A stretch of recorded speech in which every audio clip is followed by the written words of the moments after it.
Labą dieną, sveikinamės iš Andrioniškio lygumų ir miškų. Ir noriu tik priminti, kad skatinu ir raginu visus būti aktyviais, leisti laiką taip, kaip jūs norit, susidėlioti tokias aplinkybės taip, kaip jūs norit, kad būtų.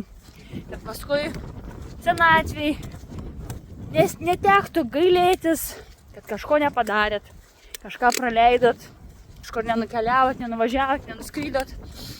Nors galbūt netgi ir turėjot kažkokią galimybę. Tai pasistengkite dėl tų savo svajonių, norų. Išjudėkit iš savo vietos, iš savo tų kiautelių. Nebūkit užsidarę.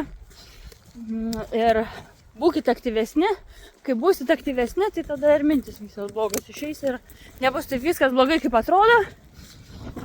Jeigu kažkam ir blogai.